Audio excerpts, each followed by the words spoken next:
Même lorsque nous avions pleuré, il a été là pour nous consoler. Nous rendons grâce à Dieu en toutes choses. Et comme le dit le psalmiste, nous disons, mon âme bénit l'Éternel et n'oublie aucun de ses bienfaits. Bien-aimé, que ce que tu vis à la fin d'une année ne te fasse pas oublier ce que Dieu a fait avec toi au courant de toute l'année. Alors que les hommes sont dans l'euphorie des fêtes, bien-aimé, souviens-toi de la main de l'Éternel qui a été sur toi. Rends-lui grâce en tout instant, bien-aimé. J'étais en train de voir des personnes qui, à la fin de l'année dernière, pleuraient pour avoir des enfants. Mais au jour d'aujourd'hui, à la minute et à la seconde où je parle ici, bien-aimé dans le Seigneur, je vois ces femmes enceintes parce que l'Éternel est passé par leur vie au courant de l'année. Est-ce qu'il y a quelqu'un qui est avec moi? J'étais en train de dire qu'en 2023, Dieu t'a protégé. Il t'a secouru. Que ton âme n'oublie rien, bien-aimé. Même si tu n'as pas les moyens de faire la fête comme tu le voudrais en cette fin d'année. Mais souviens-toi de toute la bonté de l'Éternel et n'oublie aucun de ses bienfaits. Est-ce que quelqu'un est avec moi? Amen. Nous sommes en train de recevoir déjà de Dieu une pensée pour 2024. Vous savez, lorsque vient la fin de l'année et lorsque les hommes commencent, les hommes de Dieu commencent à proclamer des sujets sur l'année qui vient, il y en a qui pensent, bien-aimés dans le Seigneur, que ça vient d'eux, que ce sont leurs imaginations. Est-ce qu'il y a quelqu'un qui est avec moi? Amen. Il y en a qui pensent que c'est l'homme de Dieu qui a pensé et qui, pour faire bien, pour plaire à ses fidèles, est en train de vouloir donner un thème à l'année. Bien-aimé, connaissant l'homme, je sais qu'il est possible qu'il ait des hommes de Dieu, de ces hommes de Dieu, qui, sans recevoir vraiment de Dieu, déclarent des choses. Alléluia. Le proclame comme si ça venait de Dieu, mais peut-être que ça ne vient pas de Dieu. Mais ce que tu dois savoir, c'est que tout celui qui est en connexion avec Dieu, il reçoit toujours quelque chose venant de Dieu. Amen. Et la parole que nous avons reçue pour 2024, en la lisant, tu vas comprendre ce que le Seigneur est en train de dire à Pierre.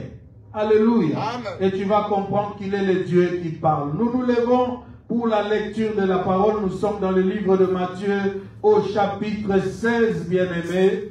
Pour ta compréhension et pour te rappeler cette portion des Écritures, je vais commencer au verset 13, mais normalement, le verset qui m'intéresse le plus sera le verset 17 et 18, bien-aimé. Si ce n'est 18 vraiment, où je vais tirer l'essentiel du message divin pour nous en cette fin d'année et qui nous introduit dans l'année 2024. Je vous signale déjà que nous aurons 4 soirées de prière comme à notre habitude. Est-ce que quelqu'un est avec moi? Amen. Alors que nous serons en train de prier avec l'Église, nous nous retrouverons mardi, mercredi, jeudi et vendredi à 21h en live dans ce que nous allons appeler le 4 soirées des immunités. Dis avec moi 4 soirées des immunités. 4 soirées des immunités. 4 soirées des immunités. 4 soirées des immunités. Car bien aimé dans le Seigneur, l'année 2024,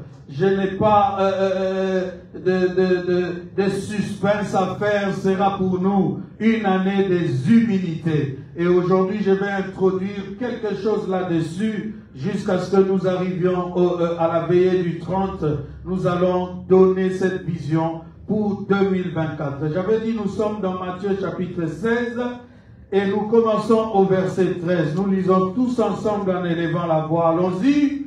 Jésus étant arrivé dans le territoire de Césarée de Philippe, demanda à ses disciples, « Qui dit-on que je suis, moi, le Fils de l'homme » Ils répondirent, « Les uns disent que tu es Jean-Baptiste, les autres Élie, les autres Jérémie ou l'un des prophètes. Et vous, leur dit-il, qui dites-vous que je suis ?» Simon-Pierre répondit, « Tu es le Christ, le Fils du Dieu vivant. » Jésus, reprenant la parole, lui dit, « Tu es heureux, Simon, fils de Jonas, car ce ne sont pas la chair et le sang qui t'ont révélé cela, mais c'est mon Père qui est dans les cieux. Et moi, je te dis que tu es Pierre, et que sur cette pierre, je bâtirai mon église, et que les portes du séjour de mort ne prévaudront point contre elle. Je te donnerai les clés du royaume des cieux. Ce que tu lieras sur la terre sera lié dans les cieux, et ce que tu délieras sur la terre sera délié dans les cieux. Alors il recommanda aux disciples de ne dire à personne qu'il était le Christ. Comme je l'avais dit, bien aimé, le verset 18 va m'intéresser le plus. Nous allons relire cela. Et moi, je te dis que tu es Pierre et que sur cette pierre, je bâtirai mon église et que les portes de ces jours de mort ne prévaudront point contre elle. Alléluia. Amen. Pouvez vous asseoir, bien-aimés. Il faut être vivant à l'église, bien-aimés. À l'église, nous recevons la parole de vie. Est-ce qu'il y a quelqu'un qui est avec moi? Amen. Vous pouvez aller partout, vous pouvez avoir des salaires, vous pouvez être en Europe, vous pouvez vous en réjouir, vous pouvez frapper la poitrine en disant j'ai telle position, mais il n'y a rien que toute cette position te donnera en dehors, bien-aimé, de ce que peut te donner la parole de Dieu. La parole de Dieu est cette parole créatrice. Alléluia. Amen. La Bible dit au commencement la terre était informe et vide. Et tant qu'une parole n'était pas prononcée, les choses demeuraient en tant que telles. Mais la Bible continue en disant, et Dieu dit, dès l'instant où il a parlé, cette parole-là, qu'il a prononcée de sa bouche, a fait générer toutes choses, a engendré des choses, bien-aimés. Et nous allons voir ensemble avec vous que la parole de Dieu est d'une efficacité qu'il ne faut jamais négliger. La parole manque de puissance, la parole manque quelquefois à résoudre les problèmes des hommes lorsque les hommes la rejettent. Est-ce que quelqu'un est avec moi? Amen. Mais tout celui qui la reçoit comme la parole de Dieu vit toujours un miracle venant de Dieu. Lorsque nous disons, bien-aimés, pour ce dimanche, Église, source des humilités, c'est là mon sous-thème sur le grand thème 2024, année des humilités. Cet après-midi, nous disons Église, source des humilités. Alléluia. J'aurais à y revenir, mais je laisse déjà une pensée dans ton cœur pour te dire que les humilités, ce sont des prérogatives qu'une loi confère à une catégorie de personnes. Lorsqu'on te parle d'humilité, on te parle d'un pouvoir, de certains droits qu'une loi, que la loi confère à une catégorie de personnes.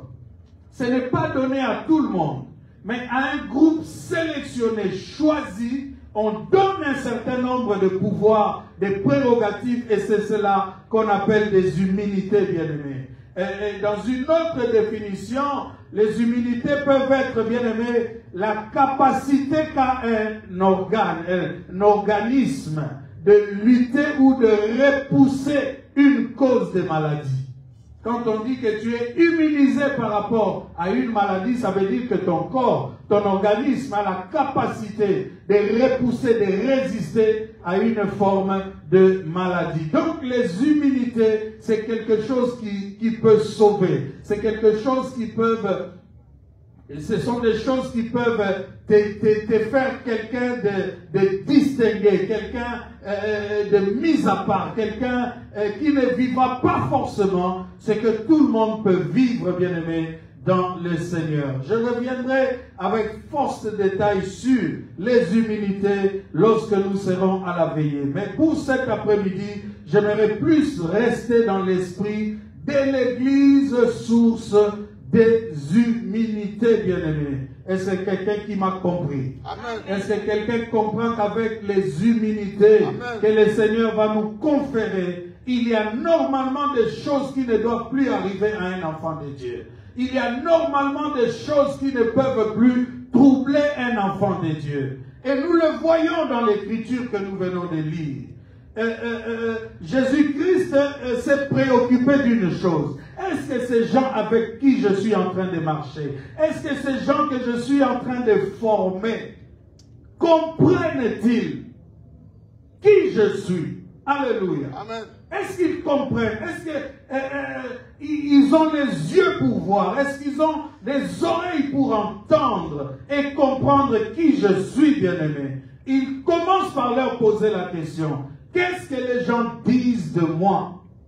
Mais ce qui m'intrigue, c'est qu'il dit, qu'est-ce que les gens disent de moi, le Fils de l'homme? Tu vois? C'est un peu comme s'il s'est déjà défini. Si toi-même tu dis que tu es le Fils de l'homme, déjà l'expression Fils de l'homme bien-aimé dans le Seigneur, ce n'est pas quelque chose à négliger. Alléluia. Amen. Quand il dit moi le Fils de l'homme bien-aimé, il est en train d'essayer de séparer la divinité d'avec l'humanité qu'il avait sur la terre. Parce qu'il était 100% homme et il était 100% Dieu. Il demande cela dans une certaine dimension. Et il veut voir si ceux qu'il a formés là sont encore dans la dimension de le voir comme le fils du charpentier ou s'ils sont déjà élevés dans la hauteur de savoir d'où il est venu. Alléluia. Bien-aimé, parce que ce qu'est véritablement un homme, ça part de ses sources, de ses origines. Alléluia. Quelqu'un peut paraître faible au devant de toi, mais si sa source, bien-aimé, est une énergie forte, est une force en soi, quand tu oseras le toucher, quand tu oseras l'attaquer, c'est là que tu vas voir que ce n'est pas un homme normal. Vous vous souviendrez de films comme Robocop, des choses comme ça. Quand ces gens se transformaient en un être humain, tu peux croire que c'est quelqu'un d'attaquable, quelqu'un que je peux même battre. Mais c'est quand tu vas commencer à l'attaquer, alléluia, qu'il peut fondre devant toi comme de la cire, comme de l'acier, alléluia. C'est transformer d'un corps physique, d'un corps solide, en un corps liquide, par exemple. Tout ça pourquoi? Parce que son apparence ne définit pas ce qu'il est véritablement. Ce qui définit ce que nous sommes véritablement, ce sont nos origines et c'est notre source. Est-ce que quelqu'un est avec nous? Amen. Il leur demande, que dit-on de moi, le Fils de l'homme? Les uns qui nageaient encore sur la sphère physique, bien aimé, dans l'humanité, ils disent, il y en a qui disent que tu es Jean-Baptiste, d'autres disent que tu es Élie, les autres Jérémie ou l'un des prophètes. Alléluia. Amen. Il y en a même qui osent lui dire que ils disent que tu es un homme comme tous les autres, tu n'es pas spécial, et tu es un homme quelconque. Mais dans toutes ces réponses, Simon, Pierre, ouvre la bouche et dit, tu es le Christ, le Fils du Dieu vivant. Alléluia. Amen. Il sort de la dimension de l'humanité pour révéler la dimension spirituelle de celui qui était en face de lui. Il dit, tu es le Christ, le Fils du Dieu vivant. Je vais le dire en long et en large, bien aimé, lorsque je vais entrer dans le corps de mon message. Ça, ce n'est que l'introduction. Le Christ, bien aimé, était le centre même de tout ce qu'Israël pouvait attendre. Israël savait que son histoire part de là et ira jusque là. Et la personne centrale, c'était le Christ. Ils étaient dans l'attente du Christ. Ils étaient tellement dans l'attente du Christ que lorsque vous lisez la parole, vous vous rendrez compte que quand il est venu, il leur était difficile de les reconnaître. Tu sais, parfois on dit non, quand tu as eu tellement faim et tu vois à manger, même la faim disparaît. Est-ce que quelqu'un est avec moi? Amen. Tu disais, lorsque j'aurai à manger, je vais aussi faillir aujourd'hui. Mais quand on te sert, tu n'arrives plus à manger. Est-ce que quelqu'un est avec moi? Amen. Alors, lorsque Pierre répond comme ça, tu es le Christ, le Fils du Dieu vivant, Jésus, reprenant la parole, lui dit quelque chose de très important. Et c'est ça qui marque la source de nos immunités qui est l'Église. Est-ce que quelqu'un est avec moi? Amen. Il dit, tu es heureux, Simon, fils de Jonas, car ce ne sont pas la chair et le sang qui t'ont révélé cela, mais c'est mon Père qui est dans les cieux. Tu es heureux, Simon, fils de Jonas. Tu es heureux. Bien-aimé, est heureux celui en qui Dieu se révèle. Amen. Est heureux celui qui écoute la parole de Dieu. Est heureux celui qui est éclairé de la lumière de Dieu. Est heureux, bien-aimé dans le Seigneur, celui qui reçoit la pensée du Seigneur dans son cœur. Car la pensée du Seigneur, c'est la pensée, bien-aimé, qui redéfinit les choses dans la vérité. Est-ce que quelqu'un est avec moi? Amen. Tu peux tâtonner avec ton intelligence. Tu peux, bien-aimé, faire recours à toutes tes ressources. Tu n'obtiendras que des réponses qui seront pour l'humanité. Si tu veux des vraies réponses spirituelles, alléluia, Amen. tu devras recevoir cela de Dieu. Est-ce que quelqu'un est avec moi? Amen. J'ai dit, si tu veux des vraies réponses spirituelles, tu devras recevoir cela de Dieu. C'est comme ça que tu as vu des gens qu'on a nommés des savants, des intellectuels tout faits, des gens qui ont inventé un tas de choses, bien-aimés, mais ils n'ont jamais reçu des réponses sur des choses qui sont d'une haute portée spirituelle. Même quand ils sortent du corps, ils font des voyages astrales, bien-aimés. Ils n'atteignent jamais le niveau de la révélation parce que cela ne peut venir que de Dieu. Amen. Tu es heureux, Simon, car ce ne sont ni la chair et le sang qui t'ont révélé cela, mais c'est mon Père qui est dans les cieux. Amen. Alléluia. Amen. Le vrai bonheur dans la vie commence lorsque on atteint cette dimension où on peut être visité par Dieu, où la grâce de Dieu peut tomber sur nous. Est-ce que quelqu'un est avec moi? Amen. Il continue, il lui dit, et je te dis que tu es Pierre, et que sur ce roc, je bâtirai mon église. Et il ajoute, et que les portes de séjour de mort ne prévaudront point contre elle. Les portes des séjours de mort ne prévaudront point contre l'église. Ça veut dire quoi, bien-aimé? Ça veut dire que ce qui faisait la terreur parmi les hommes, ce qui avait le pouvoir, la supériorité sur tous les hommes, alléluia, n'aura plus d'impact sur une catégorie de personnes. Je t'ai dit humilité égale prérogative que la loi confère à une catégorie de personnes. Ici, le Christ est en train d'établir des humilités pour une catégorie de personnes. Mais ces personnes-là sont qui, bien-aimés? Sont celles qui se retrouveraient dans l'église. Est-ce que quelqu'un est avec moi? Église, source de nos humilités. Ne néglige jamais l'église, mon bien-aimé. J'ai dit ne néglige jamais l'église.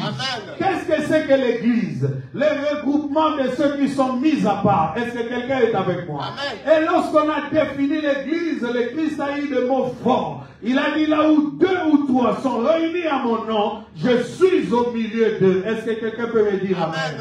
Donc l'église, bien-aimée dans le Seigneur, commence là où ceux qui sont mis à part se regroupent, se réunissent pour donner gloire à celui qui les a appelés. Est-ce que quelqu'un est avec moi? Et il promet, il dit, les portes des séjours de mort ne prévaudront point contre elle, contre l'église. Donc celui qui se retrouve à l'église doit s'estimer heureux. Celui qui se retrouve dans la sainte présence de Dieu doit glorifier le Seigneur.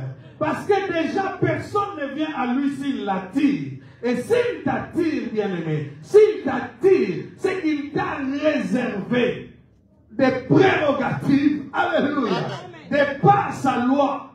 Et mais que font ces prérogatives? Ces prérogatives te sortent du lot. Ces prérogatives te bénissent. Ces prérogatives, bien-aimé, font de toi quelqu'un que le monde ne peut plus atteindre aussi facilement. Que la mort même qui prenait tous les hommes, ne peut plus prendre, bien-aimé. Est-ce qu'il y a quelqu'un qui est en train de me comprendre? Amen. Ce que tu dois comprendre, c'est que pour Dieu aujourd'hui, le plus important pour Dieu aujourd'hui, c'est l'Église. Je te dis la vérité, bien-aimé. Ce n'est pas un peuple quelque part. Fût-il le peuple qu'il a choisi, bien-aimé, pour mettre en place son projet dont je vais parler et sur lequel je vais revenir, qui est le projet et le plan du salut, comme on l'appelle. Alléluia. Alléluia. Amen. Bien-aimé, en 2024, c'est pourquoi, quelquefois, je me demande si vraiment le peuple pourrait me suivre là où mon esprit est en train de nager. Si tu n'ouvres pas ton esprit pour désirer la profondeur de Dieu, je me demande si tu peux comprendre la dimension de la parole qu'il est prêt à nous donner pour cette année nouvelle. Amen. Je disais, aie seulement soif, désire seulement, dis à Dieu de t'ouvrir l'esprit et de t'amener dans cette profondeur. Alléluia. Amen. Le plus important aujourd'hui pour notre Dieu, c'est l'Église. Note cela, bien-aimé, ne l'oublie jamais.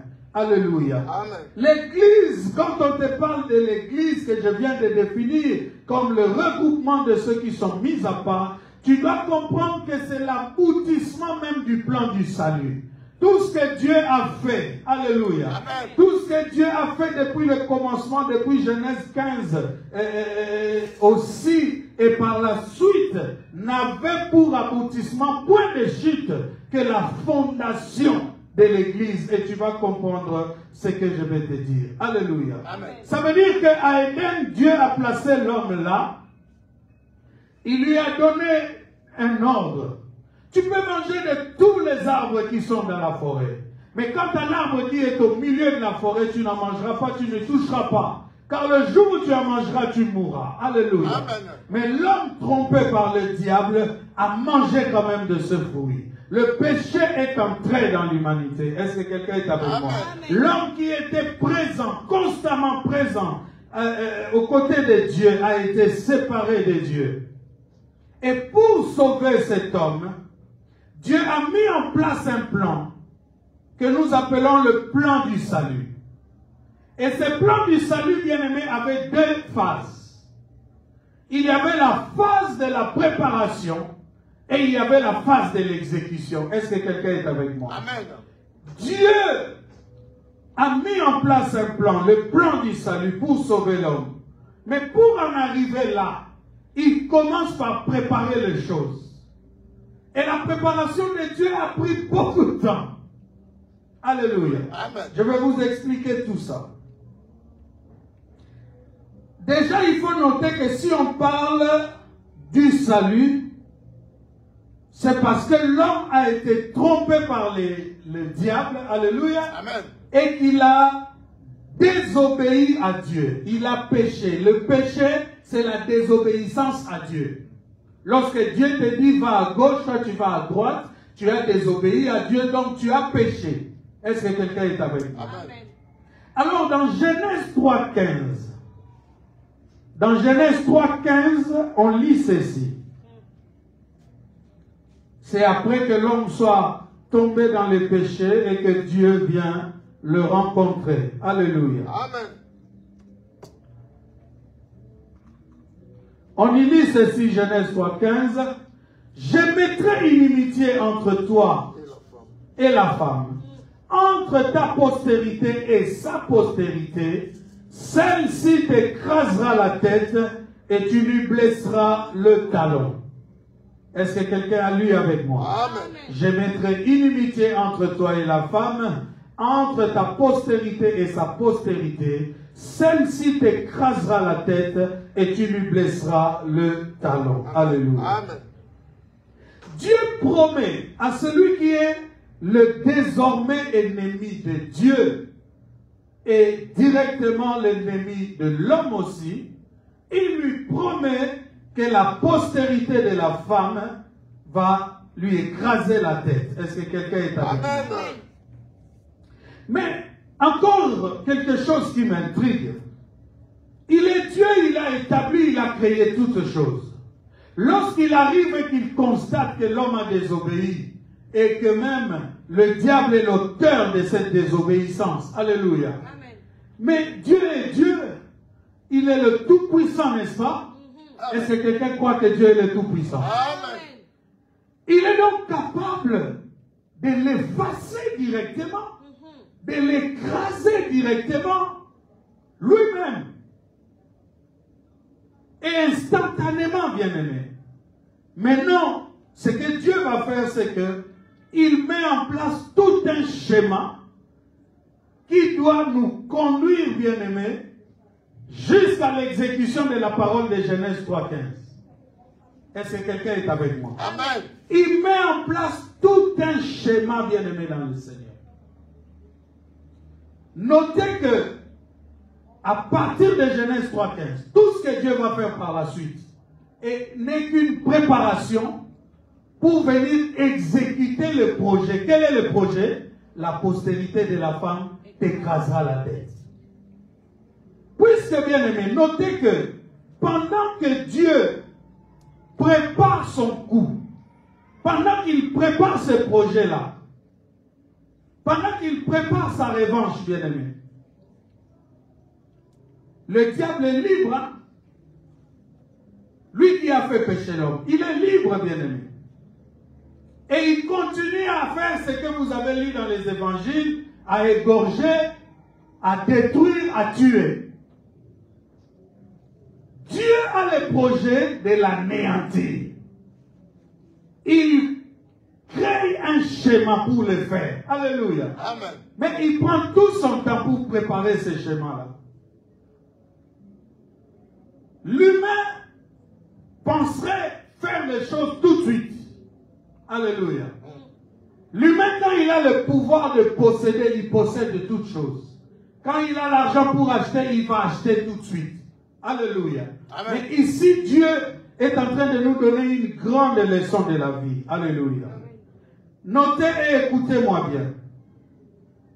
Aucune force en ces temps-là, pendant tout le temps où Dieu prépare son plan, son coup bien-aimé, n'arrête les diables. Même la mort ne l'arrête pas. La mort dont il avait parlé en disant à l'homme, si vous mangez de ce fruit, vous mourrez. Alléluia. Amen. Même la mort n'arrête pas l'ennemi bien-aimé.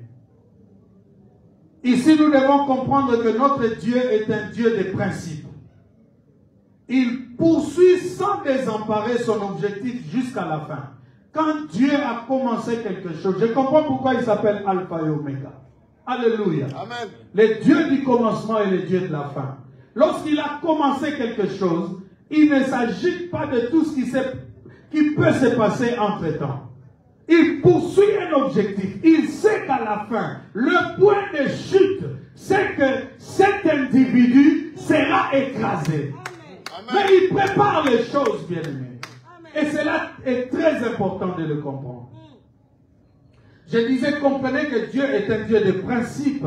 Il poursuit sans désemparer son objectif jusqu'à la fin. Bien aimé, écoute-moi très bien. Pour préparer, en partant de Genèse 3.15, qu'est-ce que Dieu va faire? Il va plus tard appeler un homme. Et à travers de cet homme, Abraham, il va fonder une famille. De cette famille fondée à partir d'Abraham, il va engendrer tout un peuple. Alléluia. Amen. On a vu le peuple physique terrestre de Dieu se composer, Israël. Alléluia. Mais en vérité, tu vas le comprendre dans la suite de tous les messages que je vais donner cette semaine. Le véritable peuple que Dieu s'est constitué et a fondé, engendré à Abraham, c'est le peuple des croyants bien-aimés. Est-ce que quelqu'un est avec moi? Amen. Mais il part sur la base terrestre d'Israël. Il choisit Abraham, il fait d'Abraham une famille bien-aimée, et d'Abraham et de cette famille, il crée tout un peuple bien-aimé, et ce peuple-là, c'est un peuple mystique pour Dieu. Est-ce que quelqu'un est avec moi? Amen. Avec ce peuple-là, bien-aimé, il va créer une nation. Parce que ce peuple n'avait pas de terre. Alléluia. On ne peut pas appeler peuple et nation un groupe de gens qui sont sans territoire. Pour que Dieu, pour que même en droit on reconnaisse que vous êtes un État, vous devez avoir un territoire. Il a donc formé ce peuple, et de ce peuple, il a acquis une nation. Et de cette nation, il a même fait sortir toute une race. C'est comme ça que vous entendrez l'apôtre dire, nous sommes une race, alléluia, Amen. Une race des élus. Bien-aimés, des milliers d'années se sont succédés.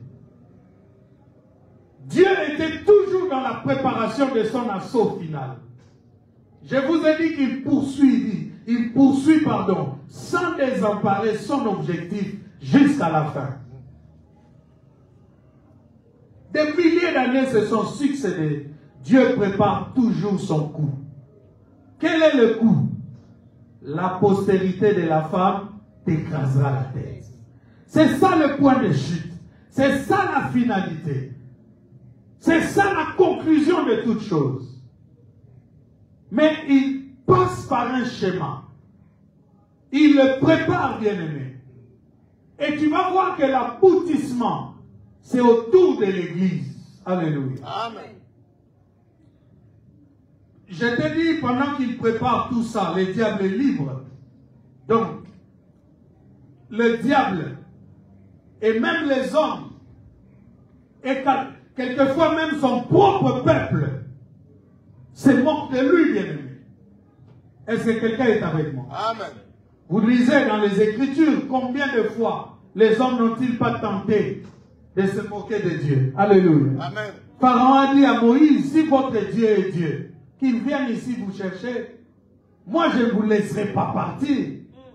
N'était-ce pas une forme de moquerie contre Dieu? Mais pendant ce temps, Dieu était toujours en train d'apprêter son plan divin. Est-ce que quelqu'un est avec moi? Amen. Même son peuple le rejette par moments. Vous avez vu qu'avec Moïse, le peuple se réunit pour dire à Aaron, lorsque Moïse traînait sur la montagne, pour lui dire, fais-nous un veau d'or. Alléluia. Amen. Que nous allons adorer comme Dieu. Parce que ton Dieu à toi là, le Dieu de Moïse là, et nous ne croyons même plus qu'il existe, qu'il est avec nous. Le même Dieu qui les a fait sortir du pays d'Égypte. Alléluia. Amen. Le peuple dit qu'il ne croit pas qu'il existe vraiment. Alors faisons un veau d'or et adorons-le comme Dieu. Pendant tout ce temps, bien-aimé, Dieu est calme. Parce que Dieu connaît l'importance de la préparation. Pendant que le monde s'agite, on se moque de lui. On ne croit même plus qu'il est Dieu, qu'il existe, qu'il a la force de sauver qui que ce soit. Lui, il est calme. Alléluia. Amen. Parce qu'il sait que le salut ne peut venir que de lui. Parce qu'il connaît l'importance de la préparation. Note bien cette phrase. Dieu nous montre par cet exemple et nous enseigne que tout ce qui ne se prépare pas bien ne s'exécutera jamais bien. Est-ce que vous aimez la parole de Dieu? Amen. On ne peut pas dire une telle phrase sans que tu réagisses. Tout ce qui ne se prépare pas bien ne s'exécutera jamais bien. Amen. D'où l'importance de la préparation. Nous sommes en train d'aller victoire vers une nouvelle année. Tout ce que tu veux faire de bien, mon fils, prépare-le. Ne le prépare pas seulement en pensant à cela. Par moment, il faut écrire. Coucher des choses sur un papier. Calculer les frais que ça va te demander. Voir avec les ressources que tu as, les revenus que tu as. Qu'est-ce que tu peux faire et qu'est-ce que tu ne peux pas faire.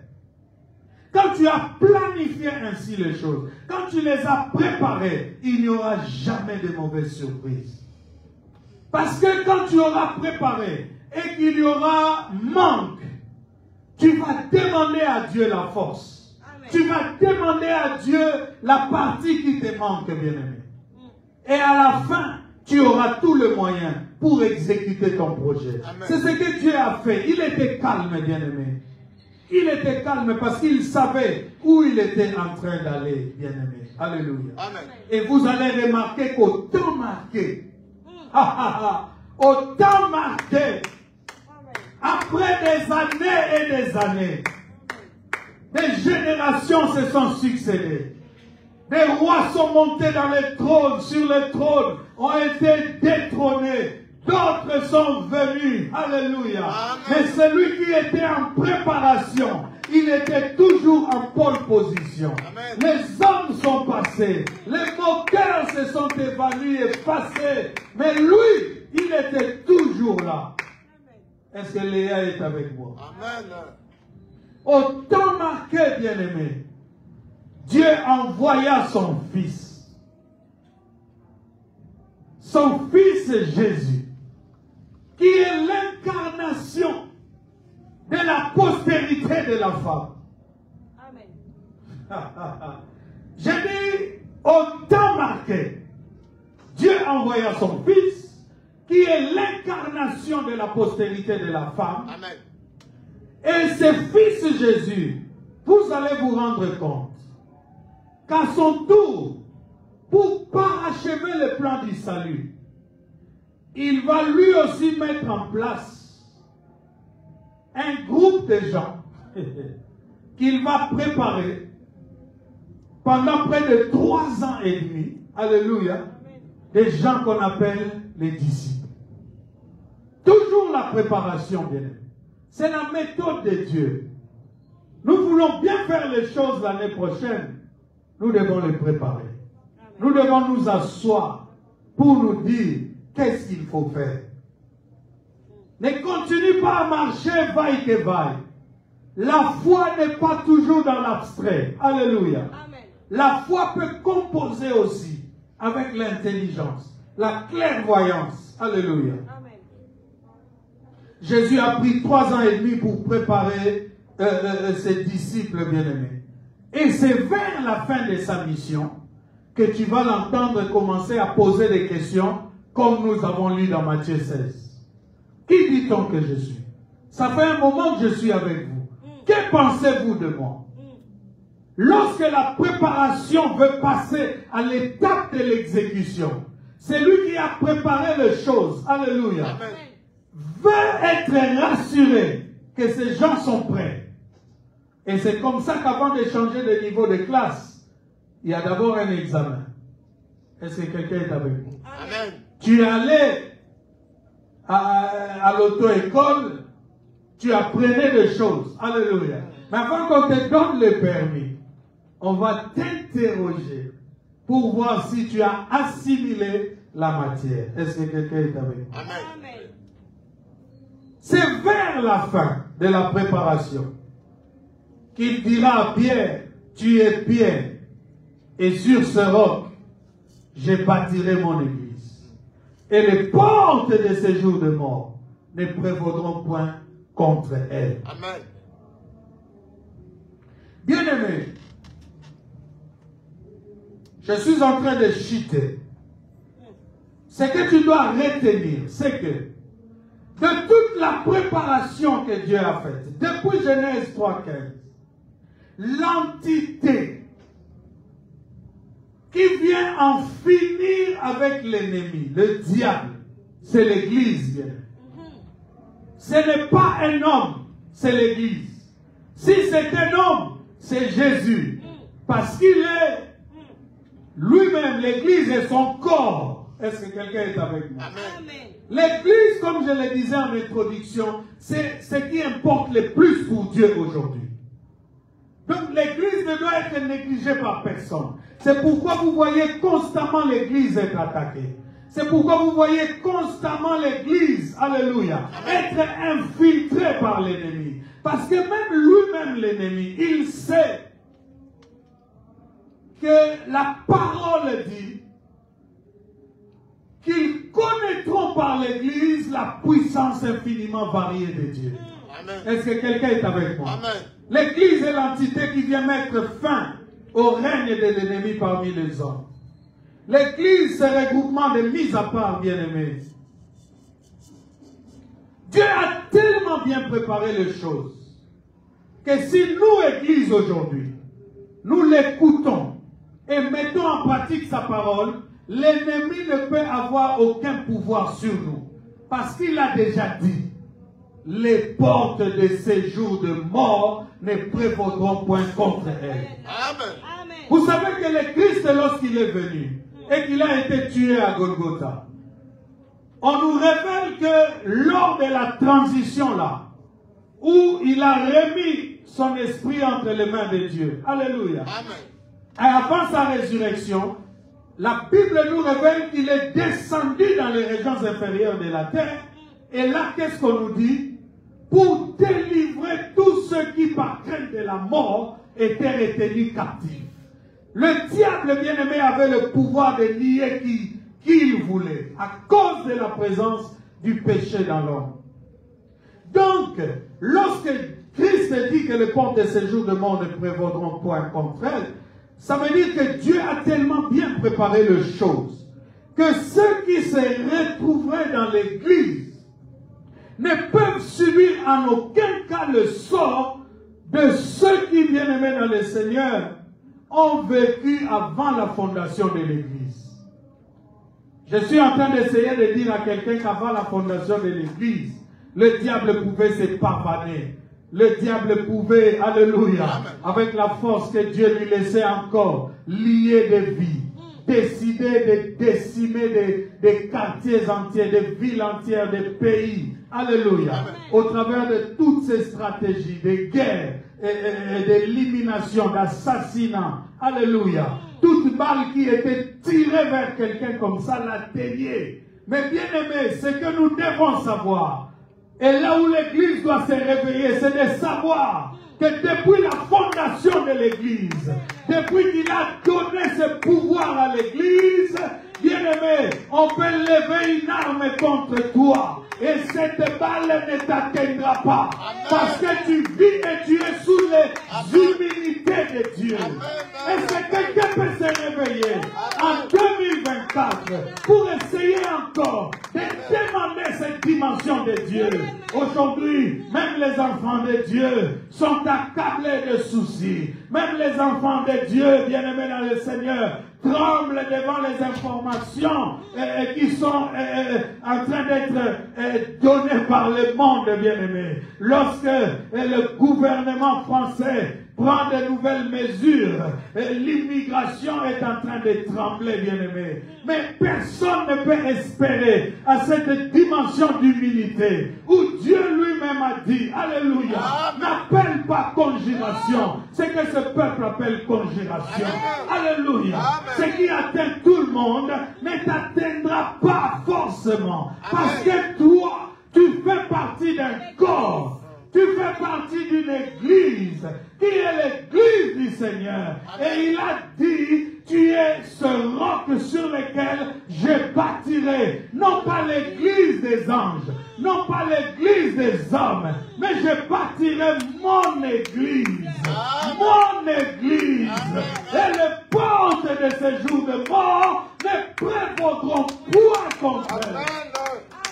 Il est en train de nous humaniser, de nous humiliser. Amen.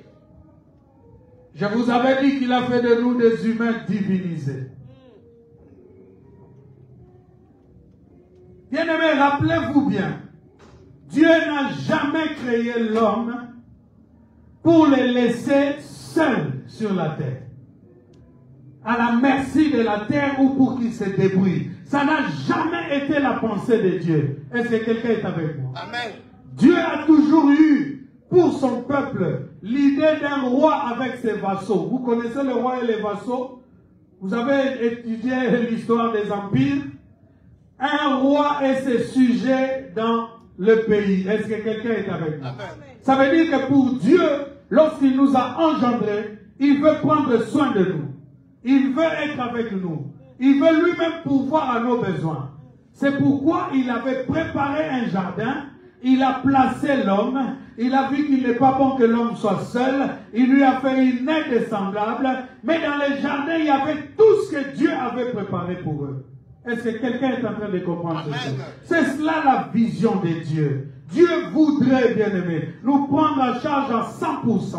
C'est pourquoi, pour commencer, il a dit, créons l'homme à notre image et selon notre ressemblance. N'est-ce pas ça, partager avec toi le 100% de Dieu? Amen. Et quelqu'un a dit, tel il est, tel nous sommes. Lui-même, il dit, j'avais dit, vous êtes des dieux. Il n'a jamais été question que l'homme fonctionne dans la dimension de l'humanité tout le temps. Alléluia. C'est la dimension spirituelle qui l'importe. C'est comme ça que lorsque tu regardes Israël physique, tu vas te dire comment Dieu peut choisir un tel peuple. Alléluia. Amen. Mais le véritable peuple que Dieu s'est choisi, ce sont le peuple bien-aimé des croyants.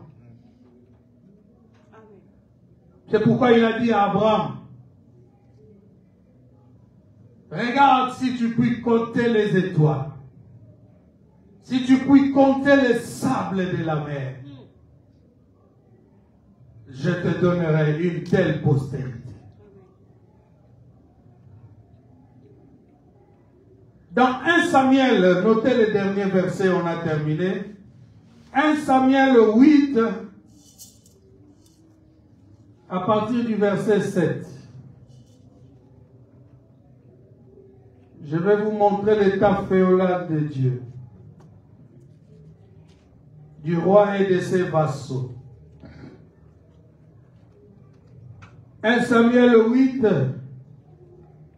à partir du verset 7.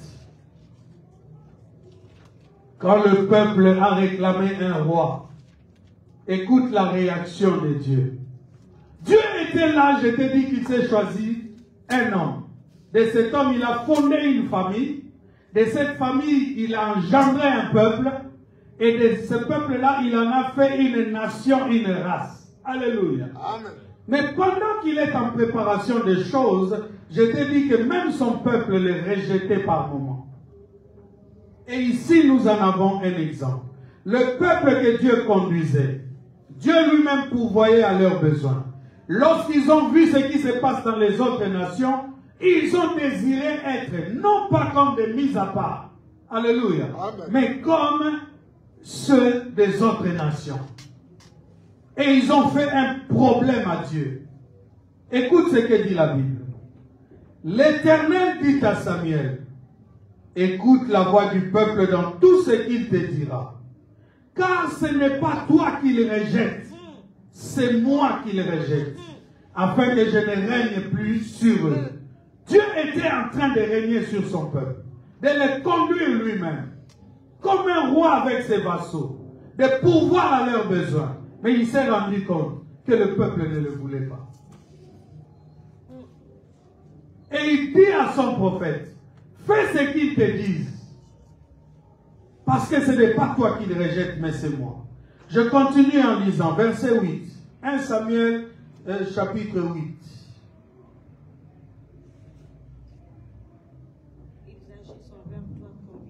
Ils agissent à ton égard comme ils ont toujours agi, depuis que je les ai fait monter d'Égypte jusqu'à ce jour. Ils m'ont abandonné pour servir d'autres dieux. Écoute donc leur voix, mais donne-leur des avertissements et fais-leur connaître le droit du roi qui régnera sur eux. Alléluia. Amen. Samuel rapporta toutes les paroles de l'Éternel au peuple qui lui demandait un roi. Il dit, voici quel sera le droit du roi qui régnera sur vous.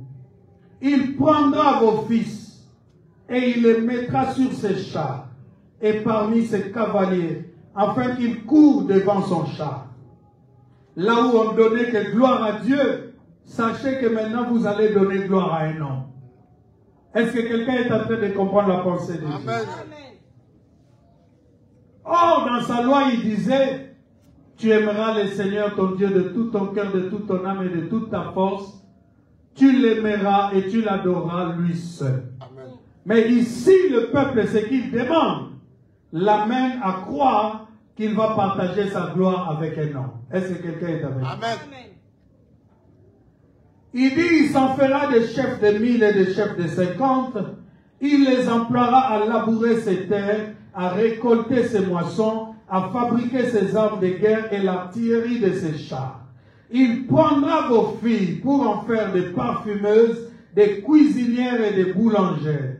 Il prendra la meilleure partie de vos champs et de vos vignes et de vos oliviers et la donnera à ses serviteurs. Il prendra la dîme du produit de vos semences et de vos vignes et la donnera à ses serviteurs. Il prendra vos serviteurs et vos servantes, vos meilleurs bœufs et vos ânes. Il s'en servira pour ses travaux. Il prendra la dîme de vos troupeaux et vous-même serez ses esclaves. Alors vous crierez contre votre roi que vous serez choisis, mais l'Éternel ne vous exaucera point. Écoute la suite, verset 19. Le peuple refusa d'écouter la voix de Samuel. Non, dirent-ils, mais il y aura un roi sur nous. Donc le peuple voulait absolument un roi. Alléluia. Amen. Et il dit, et nous aussi nous serons comme toutes les autres nations. Notre roi nous jugera, il marchera à notre tête et conduira nos guerres. Samuel, après avoir entendu toutes les paroles du peuple, les redit aux oreilles de l'Éternel. Et l'Éternel dit à Samuel, écoute leur voix et établis un roi sur eux. Et Samuel dit aux hommes d'Israël, allez-vous-en chacun dans sa ville. Bien-aimés dans le Seigneur, je termine en vous disant, alléluia, amen. La fondation de l'Église marque aussi le retour à la juridiction de Dieu. Et c'est là au travers de l'œuvre de la croix, de la résurrection et de la venue du Saint-Esprit. C'est-à-dire quoi? Avec l'œuvre de la croix, le péché est effacé. Est-ce que quelqu'un est avec moi? Amen. Avec la résurrection de Christ, nous sommes en même temps reconnectés à Dieu. Et la preuve, il nous a envoyé le Saint-Esprit. Donc aujourd'hui dans l'Église, nous sommes dans la même position que nous étions au départ. Est-ce que quelqu'un est avec nous? Amen. L'Église est dans la même position que les enfants avaient auprès du Père avant qu'il ne pêche. C'est lui qui vient à l'Église, c'est-à-dire qui accepte le Seigneur comme son seul Seigneur et Sauveur. Alléluia. Amen. Il est réconcilié avec Dieu. Il est reconsidéré comme celui-là même que Dieu avait placé dans les jardins. Dans cette intimité-là. Mais il a quelque chose de plus que même l'ancien Adam n'avait pas. C'est pourquoi on l'a appelé le nouvel Adam. Est-ce que tu es en train de comprendre la justice de Dieu? Le peuple est maintenant prêt. Parce qu'il a reçu des humilités. Ce qui trouble le monde ne peut pas nous troubler normalement. Mais quelquefois, nous ignorons nos humilités et nous ne les faisons pas jouer. Dieu veut qu'en 2024, tu fasses jouer tes humilités. Tu regardes les projets des hommes qui consistent à vouloir te détruire. Alléluia. Amen. Et tu déclares qu'au nom de Jésus, qui est mort à la croix pour toi, qui est ressuscité le troisième jour, qui vit en toi au travers du Saint-Esprit, aucune flèche tirée depuis le monde des ténèbres ne peut t'atteindre. Amen. Au nom de Jésus. Un ambassadeur qui a des humilités, même s'il cogne quelqu'un en voiture, on ne l'arrête pas pour l'amener au poste d'abord. On peut même le laisser partir et on le convoquera. Parce qu'il y a des choses, il y a des prérogatives, il y a une position, alléluia, qu'on ne peut pas atteindre avec lui, bien-aimé. Le peuple est prêt Nous avons reçu de Dieu des humilités pour marcher sur toute la puissance de l'ennemi. Et il nous a promis que rien ne pourra nous nuire à cause de ces humilités. Là où l'ennemi était capable de troubler les gens, de tuer facilement, il ne peut plus, bien-aimé. Et c'est par l'Église qu'il connaîtra la sagesse infiniment variée de Dieu. Le point de chute de tout ce que Dieu a préparé, c'était donc l'Église. L'Église doit retrouver sa puissance. L'Église doit retrouver sa position. L'Église, ceux qui viennent à l'Église, doivent savoir ce qui est l'Église. Qu'est-ce que nous recevons à l'Église? Alléluia. Et qu'est-ce que nous ferons avec la puissance que Dieu nous donne? Nous clouons l'ennemi, bien-aimé. Le Fils de l'homme apparu pour détruire les œuvres du diable. C'est au travers de qui que cela se passe. Je vais vous montrer dans la semaine comment nous annulons le plan de l'ennemi. Alléluia. Amen. Nous décidons des choses. Il a dit à Pierre, je te donnerai les clés du royaume. Ce que tu lieras sur la terre sera lié dans les cieux. Ce que tu délieras sur la terre sera délié. Amen. Alléluia. Est-ce qu'on est en train de comprendre? Amen. Nous sommes des privilégiés. Nous sommes des gens mis à part. Amen. Tu n'es pas n'importe qui, bien-aimé. Alléluia. Amen. Tu peux décider des choses et changer même le courant de l'histoire. Lorsque tu vas comprendre la puissance qui est en toi et la gloire qu'il a donnée à son Église. Que le Seigneur vous bénisse. Que sa gloire soit sur nous. Que sa gloire vienne sur chacun de nous. Que la compréhension des choses de Dieu soit encore plus haut, bien-aimé. Quand on écoute telle chose, on sent que la sorcellerie ne peut plus rien contre moi. On sent que l'ennemi ne peut plus rien contre moi. On se réjouit d'une joie ineffable.